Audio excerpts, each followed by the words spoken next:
boa noite a todos. Que Deus nos abençoe.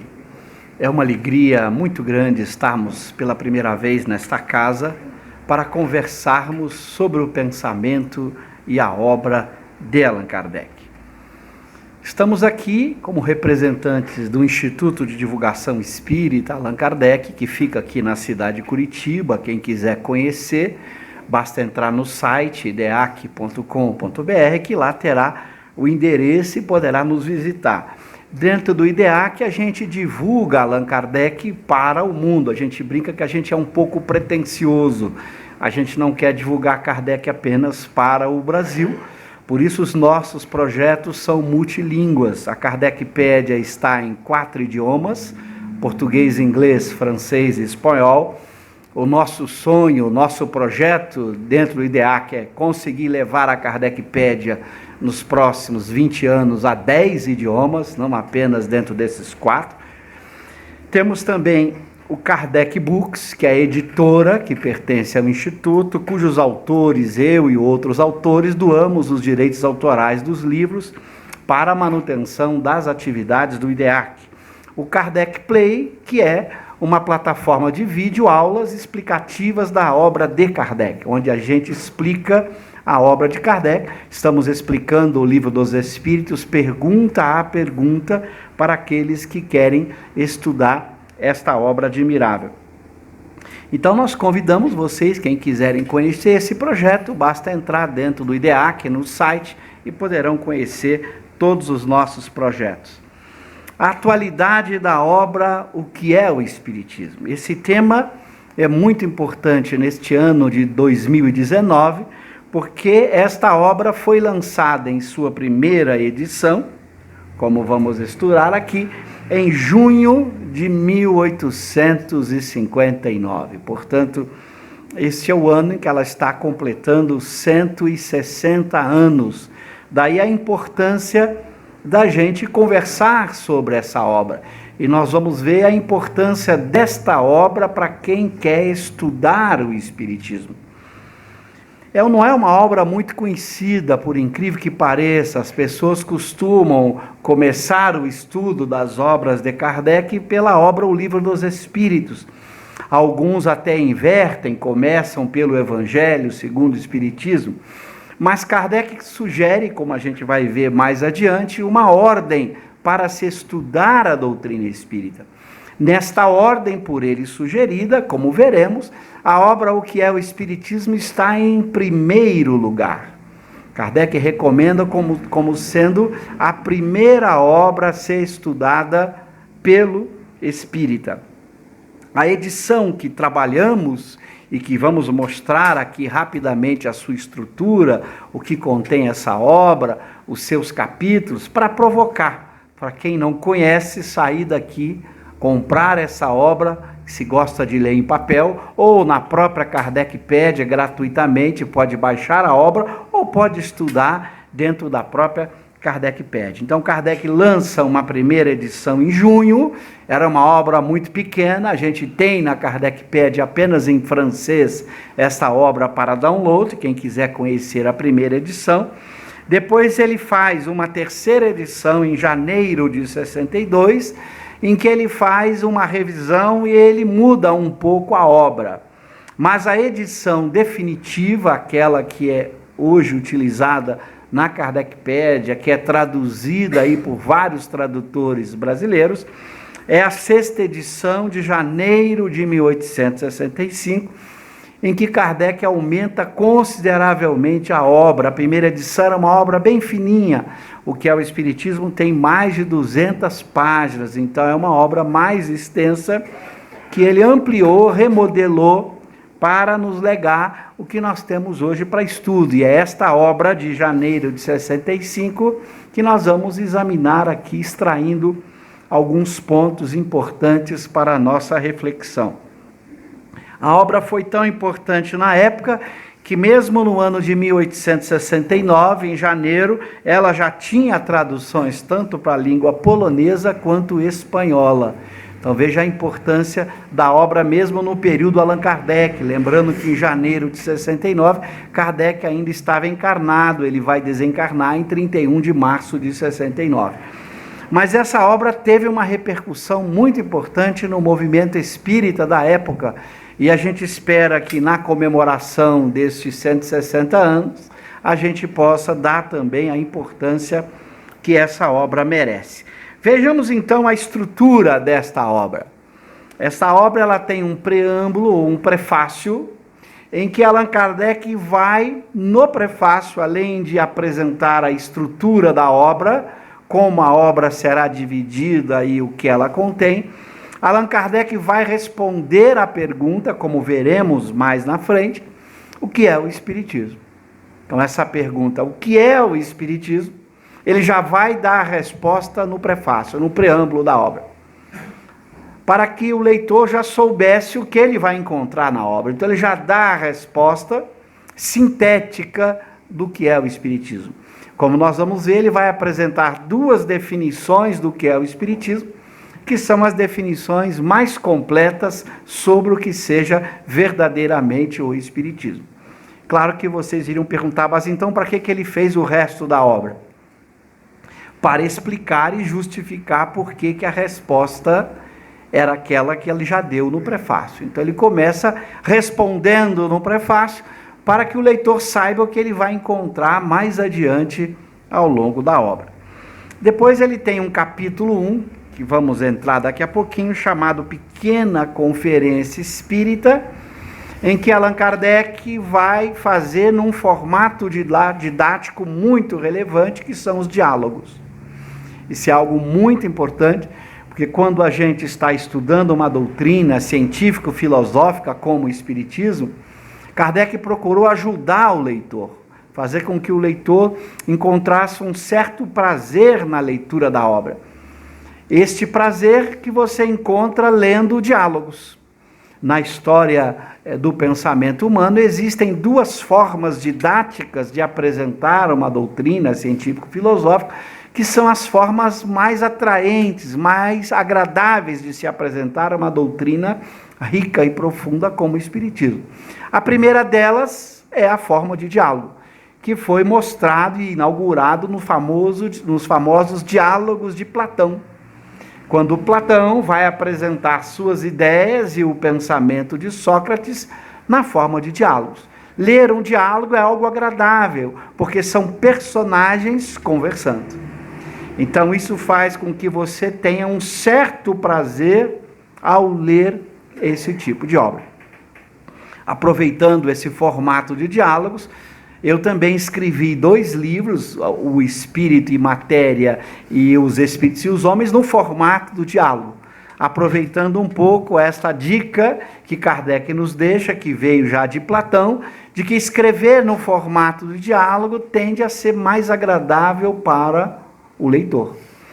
Por isso, começar por essa obra é importante, porque você começa com diálogos, que nós vamos ver daqui a pouquinho como esse diálogo se estruturou. Depois ele vai apresentar as chamadas noções elementares de Espiritismo. Ele vai fazer um apanhado geral daquilo que é o Espiritismo, daquilo que o Espiritismo trata. A seguir, na terceira parte e última da obra, ele vai mostrar como o Espiritismo pode ser aplicado na solução de alguns problemas que o Espiritismo soluciona. Então veja que é uma obra extremamente agradável, porque ela, na forma do diálogo, nós vamos ver, ele vai explorar as divergências que foram colocadas contra o Espiritismo, depois ele apresenta as noções fundamentais do Espiritismo, para depois fazer aplicações dessas noções, respondendo problemas muito importantes. As duas formas, tanto de noções elementares quanto de solução de problemas, Kardec adotou a segunda forma didática mais adequada para isso, que são perguntas e respostas. Então veja a inteligência dele. Começa a obra com diálogos, que é muito agradável. Continua com perguntas e respostas, que também é muito agradável. Então com isso o leitor tem uma forma agradável de rapidamente ter uma visão geral do que é o Espiritismo. Por isso a gente recomenda sempre que a gente comece os estudos pelo que é o Espiritismo. A Lília, minha esposa, a gente tem por hábito sempre ter algum exemplar de um livro do que é o Espiritismo na bolsa, quando a gente viaja e encontramos alguém nas nossas atividades profissionais ou mesmo espíritas que querem conhecer o Espiritismo, a gente dá de presente a obra o que é o Espiritismo. Porque realmente é muito agradável começar pelo que é o Espiritismo. E você começa bem, você começa seguro, preciso, a partir do seu melhor autor, que é Allan Kardec. Então aí fica a recomendação: quem não estudou essa obra, quem já está há muito tempo na casa espírita, já leu outras obras de Kardec, não estudou essa obra, volte, pegue essa obra e recomece estudando a obra, o que é o Espiritismo. Você vai ver a importância dessa obra para quem quer conhecer Espiritismo, para jovens, para as pessoas que nunca ouviram falar, para aquele amigo, aquele vizinho, aquele parente que pergunta para você: mas isso aí, você está envolvido com o Espiritismo, o que é isso? Dê de presente essa obra, o que é o Espiritismo, e vocês vão ver o resultado. É extremamente agradável a leitura dessa obra por qualquer pessoa, por qualquer idade que a pessoa tenha. Não precisa ter nenhuma formação universitária para estudar essa obra tão admirável de Kardec. Agora o que eu vou fazer é explorar um pouquinho também a estrutura dessas três partes, só para a gente ter uma ideia do que elas têm como conteúdo. Primeiro, o conteúdo dos diálogos. Kardec mesmo vai dizer o que ele pretende com esses diálogos. Então aqui eu trago o pequeno parágrafo em que Kardec diz qual é o propósito desses diálogos. Diz ele: sob a forma de diálogos, o primeiro capítulo desse volume encerra a resposta às observações mais comumente feitas por aqueles que desconhecem os princípios fundamentais da doutrina, e bem assim a refutação dos principais argumentos de seus contraditores. Esta forma nos pareceu a mais conveniente por não ter a aridez da dogmática. Então veja a preocupação didática para que não fosse uma obra árida, densa de um texto corrido, que é a forma dogmática, em que você vai tratando num texto corrido as ideias. Ele preferiu a forma do diálogo, com dois propósitos que ele deixa claro aqui. Primeiro, responder às observações de quem não sabe nada de Espiritismo, quem nunca ouviu falar, e que vai fazer questões, fazer perguntas. Então ele vai responder a essas observações por meio dos princípios fundamentais do Espiritismo. E depois ele vai refutar os principais argumentos daqueles que foram contra o Espiritismo ou são contra o Espiritismo. Quando o Espiritismo surgiu, vários se manifestaram propondo explicações diferentes para os fenômenos espíritas. Tentaram se opor ao pensamento de Kardec. E Kardec então vai dividir esses diálogos em três grandes diálogos que são importantes. O crítico vai ser um diálogo em que ele vai tratar de responder a essas dúvidas preliminares que as pessoas tenham sobre os princípios fundamentais. Então ele vai atacar essas dúvidas iniciais que todo mundo tem, questões e dúvidas que a pessoa tenha quando ouviu falar do Espiritismo, sobre o que são os espíritos, como dá a sua interação. Depois ele vai atacar objeções muito fortes colocadas pelo cético, lembrando que o cético é aquele que não acreditava nem nos fenômenos espíritas, nem na doutrina espírita. Então ele precisa responder às objeções que foram levantadas pelos céticos. Objeções tentando explicar os fenômenos espíritas por meio da proposta materialista, de que não tem alma, não existem espíritos. Então ele tenta atacar essas questões e vai mostrar, como ele já o fizera na introdução de O Livro dos Espíritos, de que a doutrina espírita é a única que dá conta de explicar todos os fenômenos espíritas e que vai responder a todas as indagações que se faz a partir dos fenômenos espíritas. E depois ele vai responder as objeções da igreja, que foram muitas objeções da igreja que surgiram na sua época e que valem até hoje. Então ele vai ter que atacar essas objeções que padres, que autores da igreja fizeram contra o espiritismo. Então ele responde aos cientistas, aos filósofos, céticos, e vai também responder aos religiosos, tentando mostrar que os argumentos, tanto de cientistas e filósofos, quanto de religiosos, não foram fortes o suficientes para abalar a doutrina espírita. Que é possível dar respostas muito claras e racionais, tanto para esses críticos filosóficos e científicos, quanto para os críticos religiosos. Então veja que essa primeira parte vai ter esse papel de mostrar para o leitor que o espiritismo está muito bem fundamentado e que ele consegue responder com lógica, com bom senso a todos os seus críticos que surgiram à época de Allan Kardec. E por incrível que pareça, quando a gente lê esses críticos que surgiram na época de Kardec e a gente olha os críticos que surgem hoje, são os mesmos. Eu falo que nem criatividade na crítica a gente encontra. Repetem as mesmas críticas que Kardec já havia enfrentado no século XIX, aqui no que é o Espiritismo, na introdução de O Livro dos Espíritos e no capítulo 2 Sistemas lá de O Livro dos Médiuns. Então, as respostas que Kardec dá aos críticos permanecem atuais. Você vai encontrar aí na internet, por parte daqueles que criticam o Espiritismo, críticas que Kardec já havia respondido nessas obras, em particular na obra O que é o Espiritismo. Então, o leitor que começa a ler já está se preparando para saber que o Espiritismo é uma doutrina racional, séria, muito bem construída. Então, isso dá para ele uma certa tranquilidade.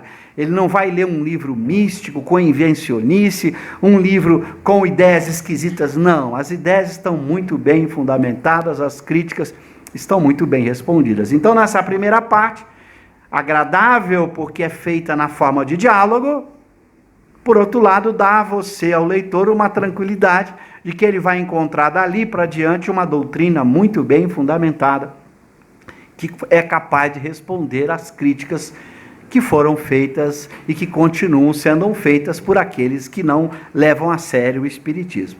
Então, com isso, ele preparou o leitor. Agora vamos entrar na doutrina espírita. Respondi às críticas, mostro que ela está bem fundamentada e agora ele vai apresentar a doutrina espírita.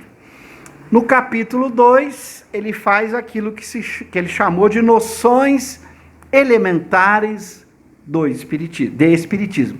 Elementar aqui não significa que elas são noções que depois vão ser modificadas ou que terão noções mais complexas. Não. Elementar aqui no sentido de que eles estão na base, são os elementos iniciais a partir dos quais você vai construir tudo mais.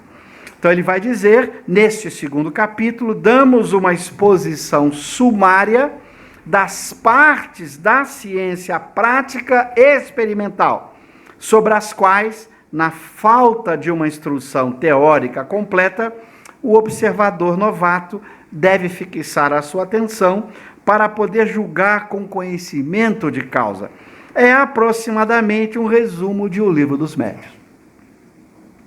Nós vamos ver que ele preferiu, nessa segunda parte, apresentar o Espiritismo como ciência prática. Nós vamos discutir isso um pouco mais adiante, exatamente para que o leitor inicial percebesse como ele está bem construído como ciência.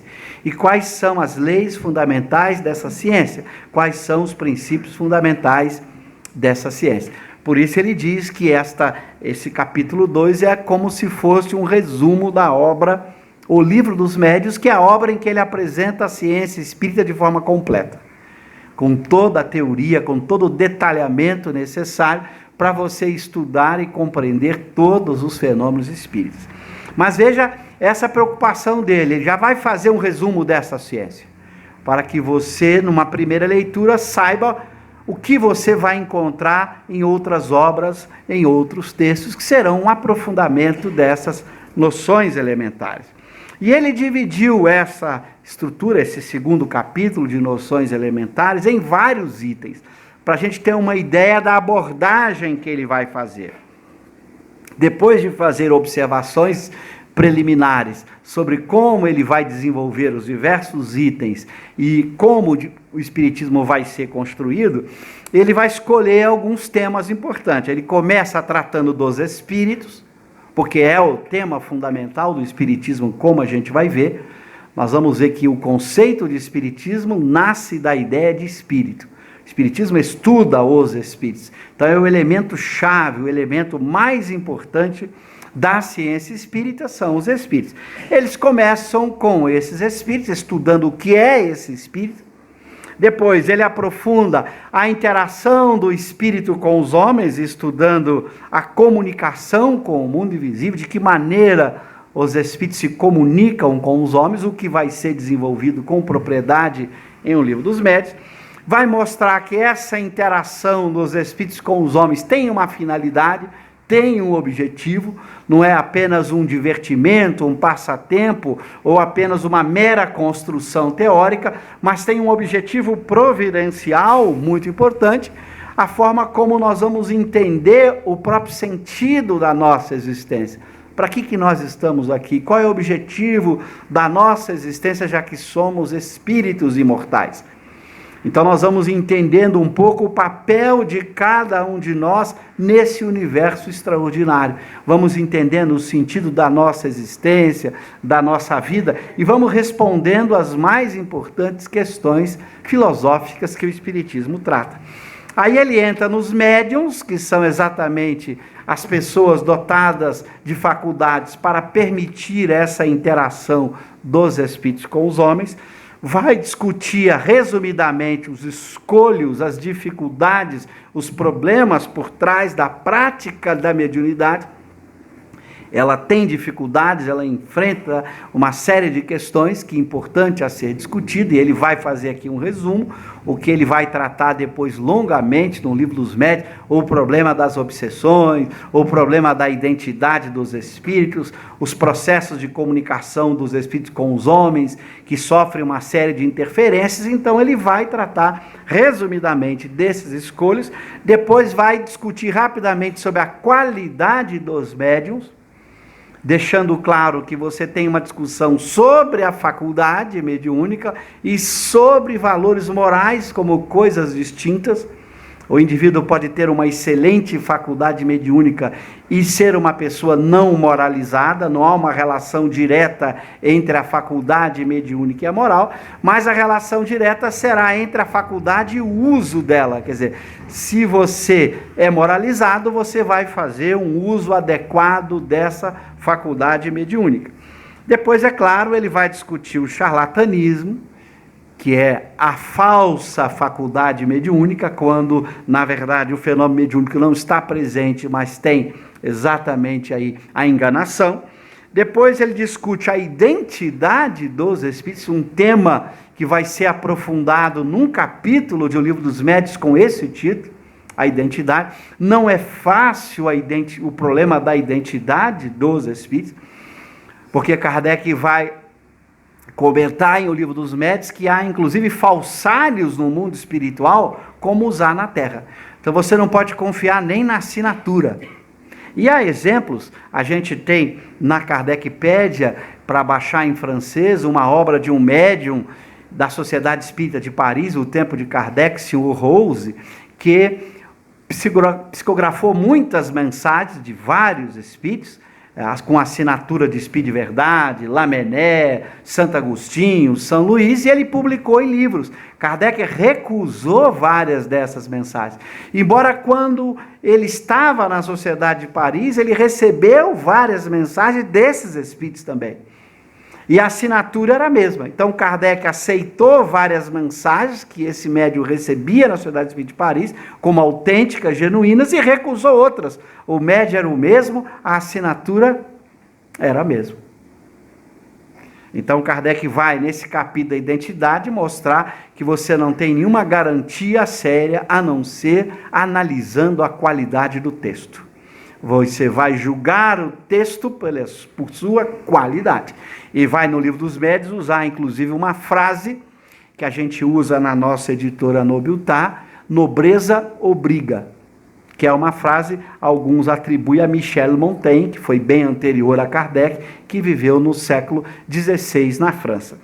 Essa frase Kardec usa porque, se houver assinatura de um espírito elevado, por exemplo, Santo Agostinho, se a assinatura foi Santo Agostinho, que foi um grande filósofo, quando viveu no século IV da era cristã, um homem admirável por suas virtudes, se o espírito assina Santo Agostinho e a mensagem, por exemplo, tem erros de filosofia, não é Santo Agostinho. Se tem erros de ética, de moral, não pode ser Santo Agostinho. Nobreza obriga. Se for um espírito nobre, o texto tem que refletir a sua nobreza. Então, no capítulo da identidade, Kardec vai mostrar que o único controle que a gente tem é pela qualidade do texto. Não adianta você, o médio é o mesmo, a assinatura é a mesma. Esqueçam. Esse exemplo que eu dei do Rose, o Rose era um dos médios que, quando estava na Sociedade Espírita de Paris, recebia o Espírito de Verdade, Jesus. Recebeu várias mensagens do Espírito de Verdade que Kardec aceitou. E recebeu muitas outras que Kardec recusou. A mesma assinatura, o mesmo médium. Então, o único jeito de você, de fato, saber da qualidade da mensagem é analisando o texto. A assinatura passa a ser secundária na análise do conteúdo. Você tem que mergulhar no conteúdo. As contradições, Kardec discute que uma doutrina séria como o Espiritismo não pode ter contradições. Os espíritos superiores não se contradizem. Então, se tem um pensamento que afirma tal coisa e outro que nega aquilo, não pode ser um espírito superior que não entra em contradições. E é importante esse tema das contradições. A gente tem vários seminários nossos em que a gente aborda que o Espiritismo é uma doutrina que não contém contradições, que você tem que desconfiar das contradições que surjam, porque é uma doutrina solidamente construída e que não tem, portanto, pensamentos que entram em contradições entre si. E depois ele termina analisando as consequências do Espiritismo. Se você conhece agora a ciência espírita, que consequência você pode extrair daí? Nós vamos ver, se der tempo, eu vou pegar um pedacinho das consequências para você ver que muda a forma como você vai encarar a vida. Então, mais adiante eu discuto que esse é um tema muito importante. E daí? Eu tenho uma ciência espírita bem construída. E daí? Quais as consequências dessa ciência agora? Então, nós vamos rapidamente passar mais adiante. Depois, então, no terceiro e último capítulo dessa obra, que é a solução de alguns problemas pela doutrina espírita, Kardec diz o seguinte: no terceiro capítulo, publicamos um resumo de O Livro dos Espíritos. Olha que coisa curiosa, o segundo capítulo é um resumo de O Livro dos Médiuns, porque é a ciência. O capítulo seguinte é um resumo de O Livro dos Espíritos, onde a filosofia está colocada de uma maneira muito forte. Depois eu vou explicar até porque essa ordem, porque ele primeiro aborda a ciência e depois apresenta questões mais filosóficas. Daqui a pouco eu entro para explicar por que ele adotou essa ordem. Então, publicamos um resumo de O Livro dos Espíritos com a solução pela doutrina espírita de certo número de problemas do mais alto interesse, de ordem psicológica, moral e filosófica, que diariamente são propostos e aos quais nenhuma filosofia deu ainda resposta satisfatória. Então, o que ele vai fazer na terceira parte? Vai fazer uma aplicação da ciência espírita na análise de problemas de ordem psicológica, moral e filosófica. Aqui, psicológica é muito importante, porque se você pega a etimologia da palavra psicologia, psique mais logos, essa etimologia remete à alma. Então, psicologia é o estudo da alma, é a ciência da alma. Eu costumo dizer que eu só conheço uma ciência da alma: o Espiritismo. Porque o que aconteceu com as psicologias ao longo da história, pelo menos aquelas que são consagradas nas academias, nos cursos de psicologia, São todas psicologias materialistas. Embora usam o nome psicologia, na verdade elas estudam a mente, o comportamento, não a alma. Porque essas psicologias sequer admitem a alma. Muito pelo contrário, eles falam que a mente é um produto do cérebro, que morre quando o cérebro morre.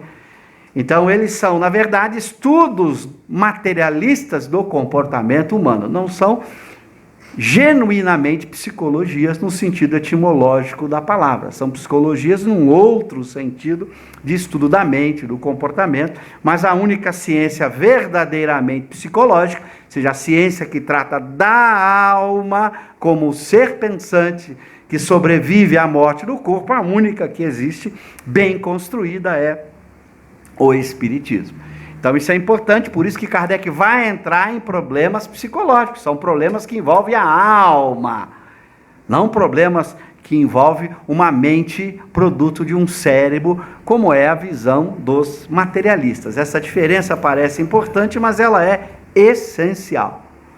O Espiritismo e o materialismo são doutrinas totalmente antagônicas, porque elas partem de um princípio comum totalmente diferente. O princípio fundamental do materialismo é que tudo é matéria ou propriedades da matéria. Então a mente é propriedade de um cérebro, de um corpo. Se você quiser olhar a mente como propriedade do corpo como um todo, por conta do sistema nervoso como um todo, não apenas do cérebro, mas pouco importa.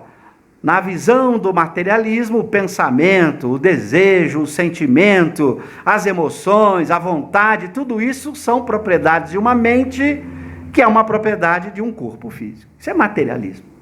Para o Espiritismo, desejos, sentimentos, vontade, pensamento, memória, percepção, tudo isso são propriedades exclusivas da alma. É a alma que percebe, não é o corpo. É a alma que sente, não é o corpo. É a alma que pensa, é a alma que deseja, é a alma que tem memória, é a alma que tem vontade. Isso é Espiritismo. E esta alma não é o corpo. Não tem nada a ver com o corpo. Ela se usa de um corpo para expressar sua existência no mundo corporal. O corpo é mero vestimenta que ela troca à vontade ao longo das diversas encarnações.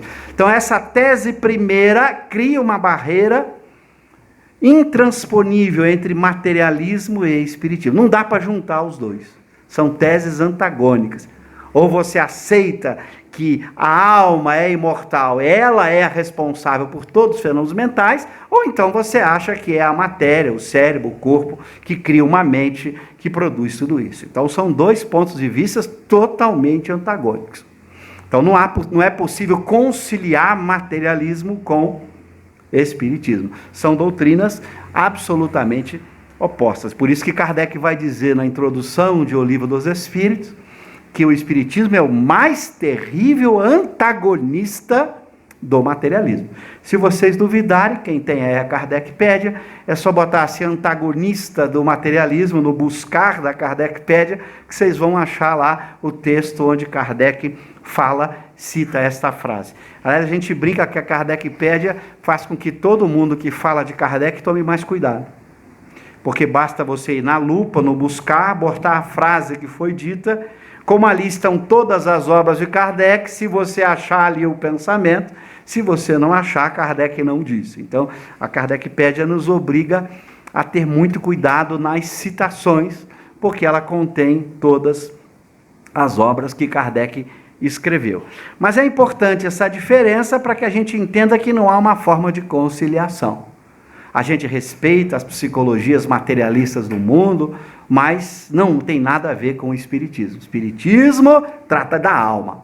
As psicologias freudianas, junguianas, todas elas têm um pressuposto materialista que o espiritismo não tem. O espiritismo, quem pensa é a alma, quem sente é a alma, quem deseja é a alma, quem tem memória é a alma, quem percebe é a alma, etc, etc. A alma é a única causa dos fenômenos mentais. O corpo interfere, bloqueia, impede a expressão, mas não é a causa de nenhum fenômeno mental. É claro que se tiver um psicólogo materialista, certamente ele poderá discordar, porque se ele adota a tese materialista, obviamente ele discorda da tese espírita.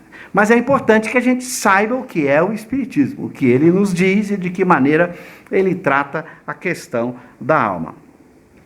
Essa terceira parte, Kardec vai então, já que ele vai solucionar alguns problemas, ou seja, ele vai aplicar a ciência espírita agora para solucionar problemas psicológicos, filosóficos e morais, ele vai então pegar 4 grupos de problemas. Primeiro, a questão da pluralidade dos mundos.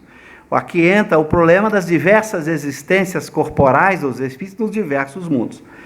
Que os planetas do universo são lugares em que os espíritos habitam e que vão, ao longo do tempo, conquistando toda a sua experiência, todo o seu conhecimento. Aí ele vai discutir agora um problema sério, que é o problema da alma. A alma como espírito encarnado no corpo, como ele vai discutir.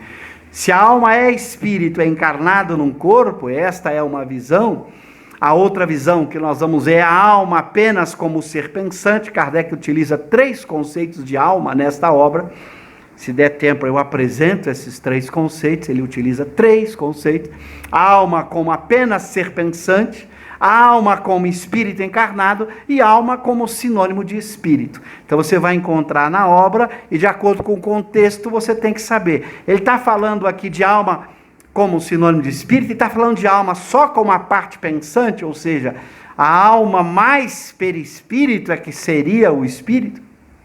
Porque se a alma é só a parte pensante, como o espírito tem uma parte semimaterial, perispírito, o espírito seria a junção da alma com o perispírito. E às vezes também ele usa a palavra alma como sinônimo de espírito, sem se preocupar de fazer essa distinção, colocando o espírito como alma mais perispírito. Bom, então ele vai discutir a questão da alma e vai discutir agora 2 momentos desta alma ou espírito. O momento durante a vida terrena e depois da morte do corpo, que é o que nos interessa. Esse espírito, essa alma, quando está no corpo, quais as questões que se colocam? Esquecimento do passado, limitações corporais, genialidade, idiotia, fenômenos de emancipação da alma, o que ocorre quando a alma está vivendo no mundo corporal. E a alma depois da morte? O que fica com a alma depois da morte? O que ela leva, como se dá suas percepções, suas sensações, o que ocorre com ela após a morte do corpo, seu estado de felicidade, de infelicidade. Então veja que ele vai abordar as questões mais importantes para um primeiro estudo.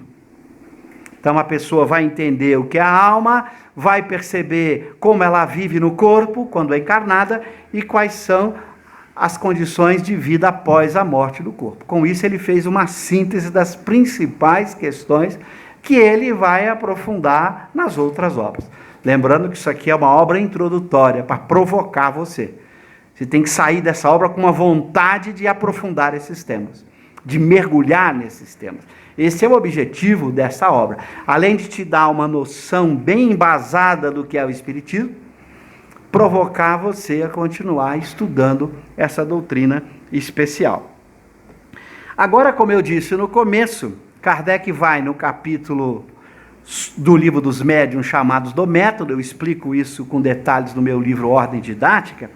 Ele vai apresentar a ordem de estudos. Ele vai dizer, aos que quiserem adquirir essas noções preliminares pela leitura das nossas obras, aconselhamos que as leiam nesta ordem. Então ele começa sugerindo, estudem o que é o Espiritismo, primeira obra. Por quê? Diz ele, essa brochura de uma centena de páginas, na verdade, quando ele escreveu isso foi em 1861, ela tinha uma centena. Em 1800, porque o Livro dos Médiuns é de 1861. A obra de 1865 tem 2 centenas de páginas, não uma. Essa brochura de uma centena de páginas somente contém sumária exposição dos princípios da doutrina espírita, um apanhado geral desta, permitindo ao leitor aprender-lhe o conjunto dentro de um quadro restrito. Em poucas palavras, ele lhe percebe o objetivo e pode julgar do seu alcance. Aí se encontram, além disso, respostas às principais questões ou objeções que os novatos se sentem naturalmente propensos a fazer. Essa primeira leitura que muito pouco tempo consome, é uma introdução que facilita um estudo mais aprofundado. Veja a lógica dele, já aqui ao apresentar a obra. Então daí a importância, novamente, de vocês começarem por essa obra. Certamente aqui tem uma livraria espírita, quem gosta de ler em papel, aproveita, saem daqui, compre a obra, que vocês vão sair ganhando e muito com o estudo dessa obra. Depois, na ordem seguinte, é o Livro dos Espíritos. Por quê?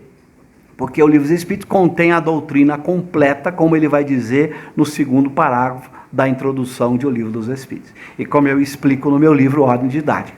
Ali está toda a doutrina nos seus diversos aspectos. Prontinha, completa em seus princípios fundamentais. Não falta nenhuma lei básica, nenhum princípio fundamental do Espiritismo. Todos estão nesta obra.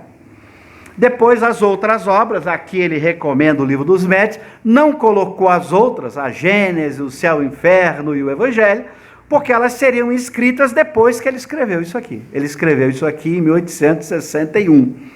A obra, o livro do Evangelho segundo o Espiritismo vai ser de 64, o Céu e o Inferno vai ser de 1865 e a Gênesis de 1868. Mas era só completar ali o Livro dos Espíritos, o Livro dos Médiuns, depois o Evangelho segundo o Espiritismo, o Céu e o Inferno e a Gênesis. Com isso você daria conta de estudar todas as obras fundamentais. E por último a Revista Espírita. Isso é muito importante, porque muita gente acha que basta estudar o chamado Pentateuco Espírita, os 5 livros fundamentais, para você estar bem informado em Espiritismo. Não é verdade. Você tem que estudar o que é o Espiritismo, depois os 5 livros fundamentais, depois os 12 volumes da Revista Espírita. A Revista Espírita é fundamental. São 12 livros do tamanho da obra que é o Espiritismo. É a maior produção espírita de Allan Kardec, a Revista Espírita. Ali ele aplica o Espiritismo nas mais diversas circunstâncias da vida, orienta o movimento espírita, discute centenas de fenômenos espíritas e mostra como o Espiritismo os explica vários princípios do Espiritismo que estão no Livro dos Espíritos, explicações que você não vai encontrar em outras obras. Às vezes você está com uma dúvida numa questão do Livro dos Espíritos e Kardec explica essa dúvida na Revista Espírita. Ele responde dúvida dos leitores sobre o que está nas outras obras. Então, é uma das obras mais importantes para que você possa compreender as outras obras. Eu diria que sem a Revista Espírita, o nosso conhecimento fica incompleto, porque a gente tem dificuldade de o Livro dos Espíritos extrair tudo. A gente precisa de ajuda, de uma pessoa que vai desenvolvendo os princípios, complementando os princípios, explicando os princípios com exemplos, e ele vai fazer isso, além das outras obras, na Revista Espírita. Então eu costumo dizer, você tem 23 livros de Kardec para estudar. Se debruce sobre esses 23 livros. E não venha dizer que é muito, não. Se você pegar aí romances na literatura espírita, ou romances fora da literatura espírita, são centenas de livros. Nós estamos falando em 23. Então, quem quiser ter uma visão ampla do Espiritismo, deverá se debruçar sobre essas 23 obras. Por isso, na Kardecpédia tem as 23 de graça para você estudar. Nem pagar você precisa. Basta você estar conectado à internet, você tem todas lá para estudar. E ligadas entre si, uma ajudando a estudar a outra. Por exemplo, você está na pergunta número 10 do Livro dos Espíritos. Pode o homem compreender a natureza íntima de Deus? Não. Falta-lhe para isso um sentido. Mas o que é isso? Que sentido que falta? Lá na Kardecpédia, você clica em itens relacionados, ele abre um texto da Gênesis em que Kardec explica a pergunta número 10. Pergunta número 2, o que se pode entender por infinito, que não tem começo nem fim? O desconhecido, tudo que é desconhecido é infinito. Que história é essa de que tudo que é desconhecido é infinito? Clica na Kardecpédia, mostrar itens relacionados. Essa pergunta número 2 é remetida por um artigo da Revista Espírita, onde Kardec explica essa questão. Então você pode estudar todas as obras relacionadas entre si. Eu falo, desculpa, não tem como dar hoje. Só se você não está conectado à internet. Se tiver, você tem tudo de Kardec de graça para estudar. Não adianta desencarnar e pretextar que não teve tempo ou dinheiro. Está tudo fácil. Não precisa nem sair do quarto nem da cama. Como eu brinco que hoje a maledicência ficou fácil demais, né? Eu sempre brinco que na minha época de jovem, para a gente ser maledicente dava um pouco de trabalho, porque a gente tinha que sair de casa, procurar o vizinho, ou ir para a praça, ficar andando lá para ver se encontrava os amigos, para falar mal dos outros. Hoje você tem um tal de Zap aí, ou de Facebook, que a pessoa no escuro espalha a fofoca. Não para fazer nada. Ali espalhou rapidamente para milhares de pessoas. Então, mesma coisa, para você estudar Espiritismo, basta estar sentadinho lá no seu quarto. Kardecpédia tem aplicativo para o celular, de graça, tanto para o celular Apple, quanto para os outros celulares que usam o Google, o Android. Então, vocês conseguem de casa baixar. E outra coisa, baixou, não gasta nem a internet, que depois que baixou você usa até sem estar conectado. Então nem vão alegar que estão consumindo a banda que vocês querem usar para o Facebook. Só vai consumir a banda uma vez, na hora que você baixar. Depois não consome mais. Então não tem desculpa para dizer que não tem condições de estudar as 23 obras de Kardec ali em língua portuguesa, embora ali estejam em francês, em inglês, em espanhol. E se você quiser comparar 2 idiomas, ela compara e tudo mais. Mas você não tem desculpa para ler, para estudar essa produção admirável de Allan Kardec. Bom, agora rapidamente vamos responder à pergunta, depois que a gente fez aí uma síntese da obra e a importância dessa obra, vamos responder à pergunta que ele responde no preâmbulo. O que é o Espiritismo? Ok? Vamos ver a resposta que ele vai dar. Como eu disse, são 2 respostas.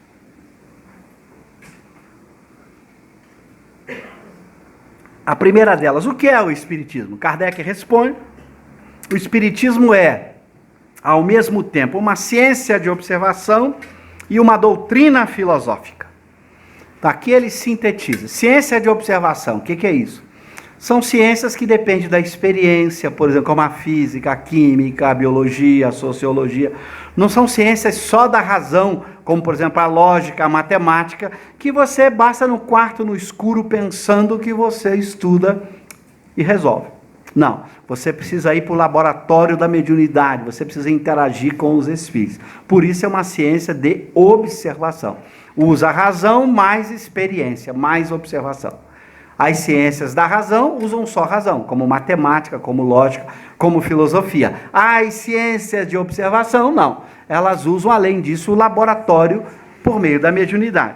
Depois é uma doutrina filosófica. Então, ela é uma ciência e tem uma filosofia, que nós vamos ver ligada a essa ciência. Não é uma filosofia no sentido genérico do termo, tal como é a filosofia kantiana, hegeliana, cartesiana. Não é isso. Não se pretende, com a filosofia espírita, responder todas as questões da filosofia. Não é isso. Nós vamos ver que se trata apenas de uma filosofia construída em cima da ciência espírita. Então, a filosofia menos pretensiosa. Ela discute temas filosóficos ligados à ciência espírita, e não qualquer tema filosófico. Ele vai explicar isso. Como ciência prática, ele consiste nas relações que se estabelecem entre nós e os espíritos. Então, é uma ciência de observação que tem aplicação prática. Estudando o quê? Os espíritos e como eles se relacionam conosco. Por isso, o espírito é o tema fundamental. Não há espiritismo sem espírito. Aliás, Kardec tem um artigo na Revista Espírita exatamente com esse título, que vocês podem botar aí na Kardecpédia. Espiritismo sem espírito. Não faz nenhum sentido. Porque o espírito é o elemento central do estudo do espiritismo. Se não tiver espírito, não tem espiritismo. Por isso o espiritismo não toca nas ciências materialistas e não depende delas. O espiritismo não depende da física, da psicologia, da sociologia, nenhuma ciência materialista. Porque ele trata do espírito e suas relações com o mundo corporal. Não trata da matéria, de mente ou qualquer outra coisa desse tipo.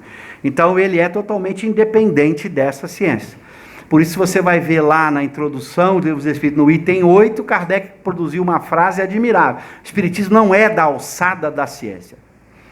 E às vezes as pessoas me mandam, como? Na ciência não tem nada a ver, a ciência é materialista. A ciência materialista, ela não estuda a alma, não aceita a alma, não quer saber da alma. A física não estuda a alma, não quer saber da alma. A biologia não estuda a alma, não quer saber da alma. E as diversas ciências estudadas nas academias não querem saber da alma. Então não tem nada a ver com o estudo do Espiritismo. O Espiritismo trata dos espíritos, que é a alma, e suas relações com os homens. E agora, como filosofia, compreende todas as consequências morais que dimanam dessas mesmas relações. Então, as relações entre os espíritos e os homens são estudadas pela ciência espírita. Mas quais as consequências desse estudo agora? Consequências do estudo dessa ciência. É a filosofia espírita. Eu costumo dizer, mais modernamente, que o espiritismo seria chamado hoje de uma filosofia de uma ciência. Cuidado, eu não estou falando filosofia da ciência. Filosofia da ciência é uma área da filosofia que discute o método científico, a verdade científica, o que é ciência. Não é isso. O espiritismo não discute o que é ciência, o método científico, nada disso. Filosofia de uma ciência é uma filosofia construída a partir de uma ciência. Na época de Kardec, no século XIX, essa nomenclatura não era usada, não existia. Depois começa a surgir filosofia da matemática, é uma filosofia construída em cima da matemática. Filosofia da física ou da mecânica quântica, uma filosofia construída em cima daquela ciência chamada mecânica quântica. Filosofia da biologia e etc. Então, as filosofias de uma ciência são mais modernas, são posteriores a Kardec, com exceção da matemática, que já havia gerado filosofias da matemática já no século XIX. Então, o Espiritismo é uma filosofia de uma ciência. São as implicações filosóficas, as análises filosóficas, as consequências filosóficas extraídas da ciência espírita. Por isso, a filosofia espírita não estuda tudo. Não é, portanto, um sistema filosófico, como faz Kant, Hegel e Descartes, como eu citei, que abordam todas as questões filosóficas. O Espiritismo não aborda todas as questões. Mas, pelo menos, trata daquelas que nos interessam mais que todas as outras, que são as questões ligadas à alma. O que eu sou, como fui criado, para onde eu vou, o que acontece comigo, etc, etc. Então, questões sobre a alma, a filosofia espírita responde a partir da ciência espírita, que são as questões mais importantes. Eu costumo dizer que não tem para mim ciência nem filosofia mais importante que o espiritismo. Por quê? Porque as outras ciências tratam de quê? Desse corpinho aqui que vai apodrecer, estragar e morrer. É legal. Eu sou físico, fiz física e matemática, tenho informação. É bacana estudar física. Tá, bacana, legal conhecer a matéria. Mas é muito mais importante saber o que eu sou verdadeiramente. Eu não sou matéria, eu sou uma alma. O que vai acontecer comigo? Qual é o meu estado de felicidade ou infelicidade futura? Isso é mais importante, porque a vida do espírito é mais importante que a vida no corpo. O corpo vai acabar mesmo. Por mais teimosa que seja a pessoa, por mais que ela se agarre ao corpo, ele vai embora. Não tem jeito de fazer com que o corpo continue. Ele acaba. Mas você não é o corpo. Você é uma alma. O corpo é uma mera vestimenta. Então, a ciência espírita vai tratar das questões mais importantes para todos nós, que nós deveríamos nos preocupar muito mais. Porque o tempo de vida no corpo, mostra Kardec na revista, em várias outras obras, é muito curto. Nós passamos 80 anos, 100 anos aqui, e milhares de anos na erraticidade, na vida após a morte do corpo. Aí você se preocupa tanto em viver 80 anos aqui, cuidando excessivamente do corpo, e depois você tem centenas de anos do lado de lá, frustrado, porque se agarrou tanto à matéria e cuidou pouco da alma. Enquanto você vai viver muito mais tempo na erraticidade até encarnar de novo. Os intervalos entre as encarnações vão aumentando cada vez mais. E quanto mais o espírito evolui, maior ainda é o intervalo. A vida não é a vida no corpo, a vida é a vida da alma. Nós não fomos criados para viver em mundos materiais grosseiros, com doenças, com limitações orgânicas, com bloqueios físicos. Não fomos criados. Deus foi muito bom. Deus nos criou como almas imortais para vivermos num mundo muito mais espetacular do que um mundo em que o corpo adoece, a gente vai ficando cansado, fraco, o tempo passa, a gente olha no espelho e a gente descobre a beleza da vida todas as vezes que a gente olha no espelho.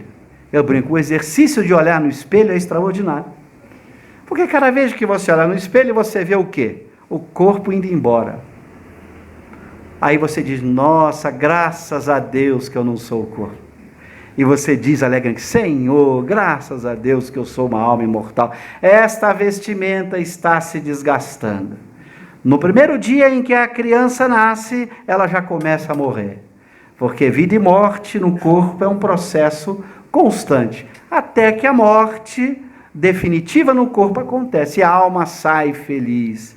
Kardec vai na revista e em várias outras obras usar uma metáfora curiosa sobre a vida no corpo. Ele diz que a vida no corpo é uma prisão, que morrer é libertar-se dessa prisão. E tem gente que quer continuar preso, né? A gente respeita a pessoa que quer continuar presa ao corpo. Mas não é essa a proposta espírita, é de você olhar a vida de uma forma totalmente diferente.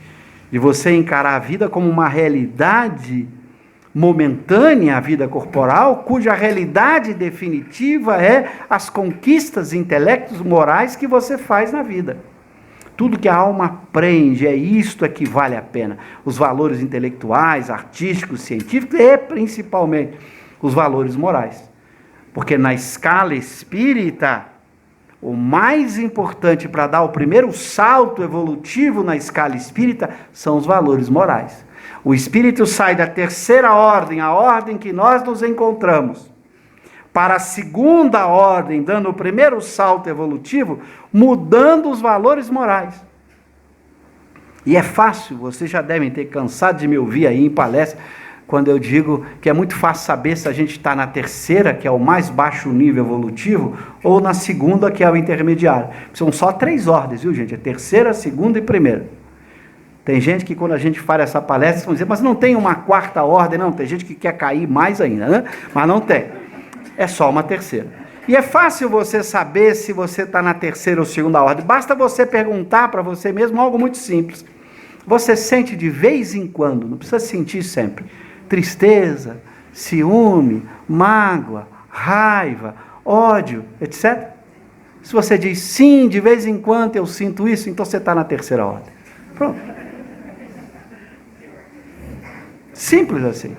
O primeiro salto evolutivo é eliminar todas as emoções ruins. É por mais difícil que seja a vida, não perder a alegria de viver, não sentir raiva, ódio, não reclamar, não queixar, agradecer a Deus a cada instante, sorrir diante da pior doença, da pior tragédia, dizer graças a Deus que eu não sou o corpo, que eu sou o espírito imortal. Dai-me força para passar por essas provas, por essas expiações momentâneas, que vão ocorrer ao longo das diversas existências do espírito imperfeito. E você vai continuar alegre, feliz, não se queixando jamais, não reclamando da vida, fazendo a sua parte, procurando cada dia ser melhor do que o dia anterior. Então, se você vai fazendo esse exercício de ser melhor, de eliminar pensamentos, emoções ruins, você está caminhando para a segunda ordem. Então, a segunda ordem não é processo evolutivo intelectual, como algumas pessoas pensam. Existem brilhantes filósofos, cientistas, que a gente sente inveja da inteligência deles, que a gente não teria condições de acompanhar o raciocínio deles, mas desencarnam e continuam na terceira ordem do nosso ladinho, hein? Está aí, ó, com inveja, com ciúme, com mágoa, com raiva, com ódio, terceira ordem. O salto da terceira para a segunda não se dá no progresso intelectual, se dá no progresso intelecto moral, como vai dizer no progresso moral, como vai dizer Kardec, eliminando os desejos maus, só tendo desejos bons. E para só ter desejos bons, eu só tenho que cultivar boas emoções, bons sentimentos. Então esse esforço de combater o ciúme todo dia, a inveja todo dia, a mágoa todo dia, a tristeza todo dia, a preguiça todo dia, todas essas emoções ruins que nos mantêm presos à matéria. Porque essas emoções são um reflexo do domínio da matéria sobre o espírito. Porque a matéria, quando adoece, produz tristeza, desânimo, e você tem que enfrentar. A matéria nas dificuldades da existência social, nas crises econômicas, políticas, sociais, pessoais, nas crises familiares, de relacionamento, você tende o quê? a manter essas emoções ruins. Você briga com alguém, fica com raiva, fica triste. Você tem um conflito qualquer dentro de casa, no ambiente de trabalho, isso te abala emocionalmente. Enquanto você não aprender a que isso não tem que te abalar, porque você é dono de suas emoções, você é dono dos seus desejos, você é dono da sua vontade, enquanto você não conquistar isso, você continua junto comigo na terceira ordem. Ainda bem que a gente não está sozinho, né? Tem muita gente comigo. Aliás, tem algum espírito da segunda ordem aqui? Levante a mão. Se tiver, desculpa, não estou falando para vocês. Vocês podem até ir embora, porque o livro dos Espíritos não foi escrito para espíritos de segunda ordem, só para os de terceira ordem. Esses é que precisam de uma doutrina que os oriente a fazer esse esforço diário de transformação moral.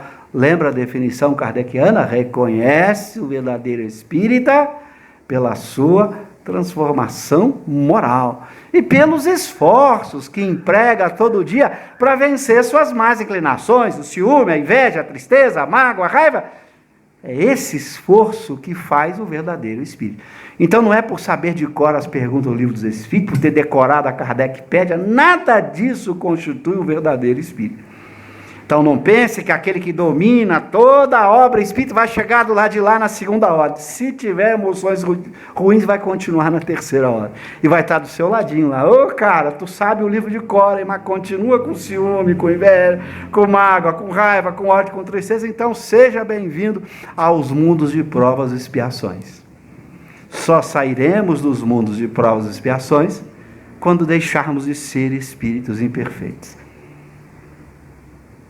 Então nós só iremos para mundos felizes, para mundos onde essas emoções não são cultivadas, quando nós não as cultivarmos. E nós nos enxergaremos do lado de lá, todo mundo. Aí você quer enxergar um Sócrates, um Allan Kardec? Infelizmente não vai enxergar. A não ser que ele em algum momento deseja se tornar visível para você. Caso contrário, você não vai conseguir ter uma vida regular e normal com eles, porque eles terão invisíveis a você. Poderão até passar ali por você, estar olhando você e você não os vê, porque a densidade de seu perispírito está de acordo com essas emoções. O que dá densidade ao perispírito são os sentimentos, as emoções, os desejos, esses pensamentos.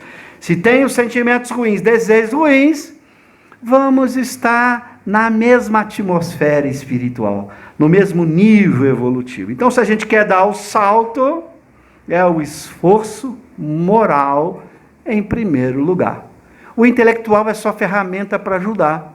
Eu costumo dizer, é importante estudar Espiritismo para que as ferramentas que o Espiritismo lhe ofereçam sejam úteis nesse esforço. Por exemplo, se o Espiritismo provar para você e você estiver convencido disso que eu estou falando, de que você é uma alma imortal, você vai se esforçar para isso.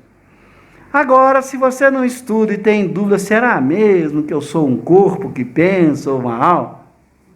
Se você está na dúvida entre a doutrina materialista e a espírita, para que você vai se esforçar para ser virtuoso? Você está brincando? Eu vou ter que fazer esse esforço tremendo para vencer tudo que eu sou? E se a vida acabar com a morte? De que valeu todo o esforço? Valeu nada. Por isso é que o materialista não tem estímulo para ser virtuoso. Ele até pode sê-lo por educação, porque acha que é importante, mas vai faltar sempre a ele esse estímulo da crença na imortalidade da alma. Ele vai ficar sempre na dúvida, eu vou pensar primeiro em mim, primeiro nos meus filhos, porque todo mundo vai morrer, deixa eu cuidar dos meus entes queridos, o resto é que se dane. Então veja, o conhecimento espírita é uma ferramenta poderosa para você dar o salto moral. Por isso ele é importante.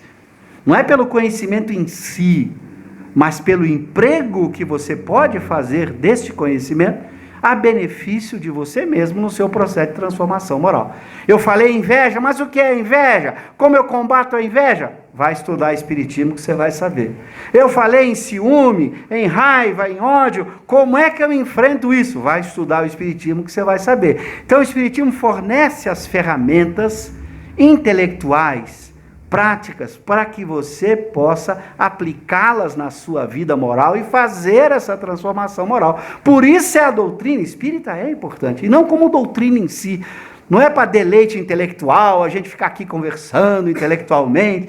Não é só para deleite intelectual, embora é um deleite intelectual, porque ela é linda, ela é bonita, ela é bem construída, então dá um prazer intelectual. Mas não é esse o objetivo exclusivo do deleite intelectual. O objetivo é usar essa beleza dessa construção na transformação moral, utilizando o conhecimento na prática. E agora, como é que eu faço para botar em prática tudo isso que eu estudei? Então, esse é o desafio de todos nós espíritos. Estudarmos essa doutrina admirável, essa ciência, essa filosofia, mergulharmos no seu conhecimento, como sendo a mais poderosa ferramenta que Deus nos deu para a nossa transformação moral. Se olharmos o Espiritismo como essa ferramenta poderosa, vamos sentir animados para estudá-lo.